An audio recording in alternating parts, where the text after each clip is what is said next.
Hello friends, कैसे सभी लोग। आज हम लोग प्रूफ करेंगे एक बेहतरीन फार्मूला जिसका नाम है डिस्टेंस बिटवीन 2 पॉइंट्स। ठीक है, और ये जो फार्मूला हमारा कोऑर्डिनेट ज्योमेट्री का होने वाला है। तो आपको पता होगा डिस्टेंस फार्मूला होता क्या है। डिस्टेंस फार्मूला जो होता है actually root under x2 minus में x1 का whole square plus y2 minus में y1 का होल स्क्वायर। ठीक है, तो ये फार्मूला हमें प्रूफ करना है कोऑर्डिनेट ज्योमेट्री में। तो कैसे करेंगे, ये जो आपका क्लास 10th में भी कोऑर्डिनेट ज्योमेट्री में पूछा जाता है क्वेश्चन कि डिस्टेंस फार्मूला के यूजिंग करके आप किसी दो पॉइंट के बीच का डिस्टेंस निकालना है। तो ये फार्मूला को हम लोग जनरली यूज तो करते हैं, लेकिन प्रूफ शायद ही किसी को पता हो। अगर पता हो तो बहुत अच्छी बात है, जिन बच्चों को पता नहीं है वो आप देख लीजिए। ठीक है, चलिए इसका यूज करते हैं हम लोग कैसे कैसे निकालना है। सो एक ग्राफ पेपर का यूज करेंगे हम लोग। यहाँ पे देखते हैं एक हम लोग यहाँ पर ड्रॉ कर रहे हैं वाई एक्सिस, और एक हम लोग ड्रॉ करेंगे यहाँ पर एक्स एक्सिस। ठीक है, यहाँ पर हम लोग फर्स्ट क्वाड्रेंट में ही सब पॉइंट लेंगे। सपोज मान लेते हैं कि हम लोग यहाँ पे एक पॉइंट लिया जिसका नाम हमने रखा ए, और इसका जो एक्सिस होगा यहाँ पर कोऑर्डिनेट जो होगा, यहाँ पर लेते हैं x1, यहाँ पर लेते हैं हम लोग y1। तो लिखते हैं यहाँ पर कि x1 कॉमा y1 जो पॉइंट है हमारा ए पॉइंट है। ठीक है, और एक पॉइंट हम लोग यहाँ पर ले लेते हैं। ठीक है, जिसका नाम हम लोग लेते हैं बी पॉइंट। ये हो जाएगा हमारा यहाँ से x2, और यहाँ से हो जाएगा हमारा y2। x2 कॉमा y2 हो जाएगा। यहाँ पे लिखते हैं हम लोग x1। ठीक है, x1, यहाँ पर हमारा x2 है पॉइंट, यहाँ पर हमारा y1, यहाँ पर हमारा y2 पॉइंट। अगर इन दोनों पॉइंट को अगर हम मैच कराएंगे तो यही डिस्टेंस जो है हमारा ए बी डिस्टेंस, इसी के बारे में बताना है कि एक्चुअली में होगा कितना। तो सपोज हम लोग यहाँ से क्या करते हैं, एक परपेंडिकुलर ड्रॉ कर लेते हैं। ये हमारा पॉइंट हो जाएगा एम पॉइंट, और हमारा पॉइंट हो जाएगा एन। तो ए टू एम को हमने मैच करा दिया यहाँ पर, और बी टू एन को भी मिला दिया यहाँ से। ठीक है, और क्या करते हैं यहाँ से कि एम एन के पैरेलल ही एक हमने यहाँ से ड्रॉ कर लिया कंस्ट्रक्शन के थ्रू, जो हमारा सी पॉइंट। ठीक है, तो आप देखोगे यहाँ पर कि अगर ये दोनों ए एम जो होगा पैरेलल टू बी एन। ठीक है, अगर बी एन के पैरेलल है यानी कि बी सी के भी पैरेलल होगा। अगर ये पैरेलल है तो हमारे यहाँ पे 90 डिग्री का फॉर्म होगा।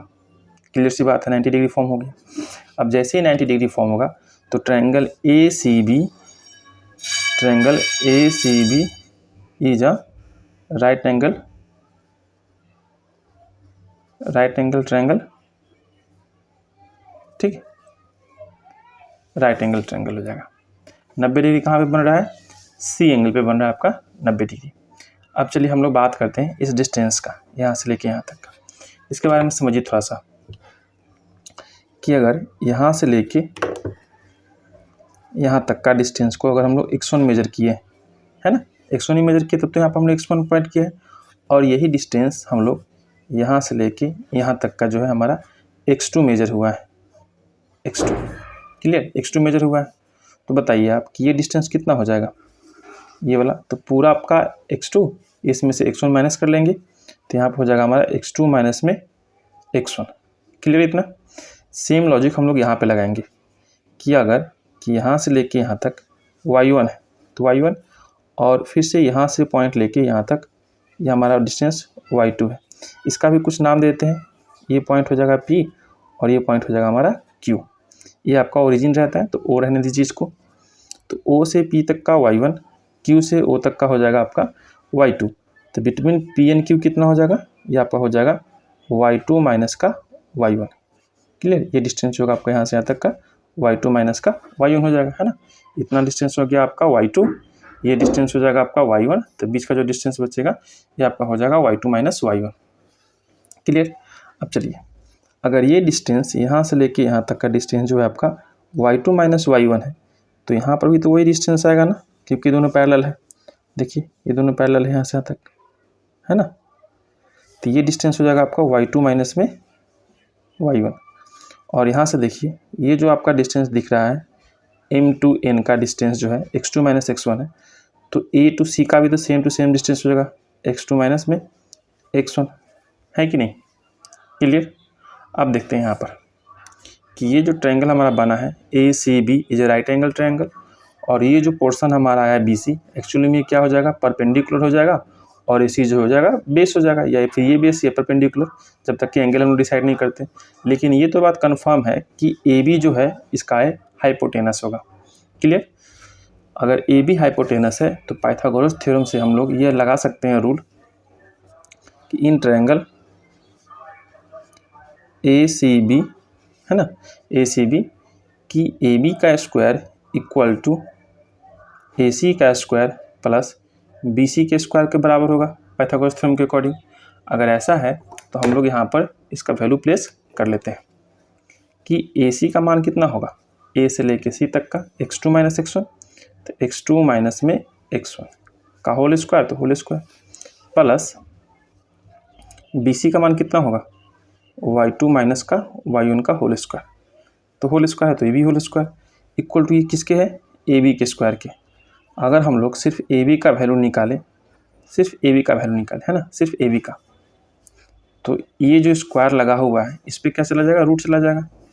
तो AB equal to x2 minus x1 का होल स्क्वायर अब प्लस में y2 माइनस में y1 का होल स्क्वायर चला जाएगा। और यहाँ पे जो AB है एक्चुअली में ये डिस्टेंस बिटवीन AB है ना, ये तो हम लोग distance between point A and point B, ठीक है। तो आप कह सकते हो कि जो फॉर्मूला होता है हमारा x2 minus x1 plus y2 minus y1 हो जाएगा। अब इसी तरह से आप देखो कि अगर यही रूल इस्तेमाल करते हुए अगर आपको ये पूछा जाए कि डिस्टेंस बिटवीन ओरिजिन, हम लोग एक नया टाइटल डालते हैं,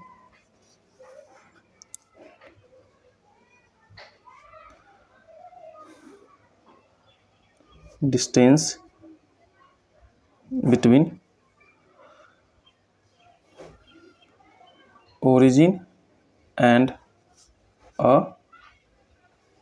पॉइंट, ठीक है। तो इसको भी सॉल्व करने का तरीका बिल्कुल सेम टू सेम है कि एक पॉइंट को आप क्या कर लोगे, सपोज ये फॉर्मूला जो हमने अप्लाई किया है बिल्कुल यहीं से कर लेते हैं कि एक पॉइंट को हमको ओरिजिन लेना है और एक पॉइंट कहीं पे ले लेना है आपको। सपोज मान लेते हैं कि यहाँ पर आपका x1 या फिर यहाँ पर आपका y हो जाएगा, सिर्फ x ले लीजिए, यहाँ से x से काम चल जाएगा। और एक पॉइंट तो आपका फिक्स ही है कि ओरिजिन है भाई, और ओरिजिन का जो कोऑर्डिनेट होता है वो आप सब जानते हैं कि 0,0 होता है, क्योंकि सब चीज़ यहीं से स्टार्ट हो रहा है ना, x के लिए और ये आपका y के लिए। क्लियर? तो यहाँ का जो पॉइंट होगा x, y हो जाएगा। तो डिस्टेंस बिटवीन यहाँ से यहाँ तक का तो कुछ नहीं करना, बस यहाँ पर परपेंडिकुलर गिरा दो। अगर O2 यहाँ से, यानी कि यहाँ से यहाँ का डिस्टेंस जो है आपका अगर y है तो ये भी डिस्टेंस कितना हो जाएगा y, और ये डिस्टेंस अगर आपने x माना है ना, तो ये भी डिस्टेंस आपका क्या हो जाएगा x। तो फिर से पाइथागोरस थ्योरम यूज कर लो कि OAB, यहाँ पे आप C ले लो, तो OAB इन ट्रायंगल OAB, ये भी एक तरह का राइट एंगल ट्रायंगल होगा, तो OB का स्क्वायर इक्वल टू OA का स्क्वायर प्लस में AB के स्क्वायर के बराबर हो जाएगा, ठीक है। अगर ऐसा है तो आप देखो इसका वैल्यू प्लेस करके कि OB का स्क्वायर इक्वल टू OA का कितना हो जाएगा, बताओ जरा आप। OA का हो जाएगा x, OA का कितना हो जाएगा x, तो x का स्क्वायर प्लस AB का वैल्यू कितना हो जाएगा y, तो y का स्क्वायर, ठीक है। तो सिर्फ OB निकालने का के लिए स्क्वायर जो यहाँ पर रूट में चला जाएगा, तो x square plus y square, ठीक है। अब चलिए आगे, यहाँ पर हम लिख सकते हैं कि distance between O to B, ये जो पॉइंट क्या है, ये आपका डिस्टेंस है, distance between origin O and point B, point B है, और यही इसका फॉर्मूला हो जाएगा कि जब कभी भी ओरिजिन से निकाला जाए तो सिर्फ x square plus y square कर दीजिए, ये इसका आंसर हो जाएगा, ठीक। फिर मिलते हैं नेक्स्ट वीडियो में किसी और फॉर्मूला को प्रूफ के साथ। Till then bye bye, tata, see you, thank you. Channel को सब्सक्राइब कर लीजिए, अपने फ्रेंड्स के साथ शेयर कीजिए ऐसे ही मज़ेदार वीडियो के लिए, चैनल पे बने रहिए।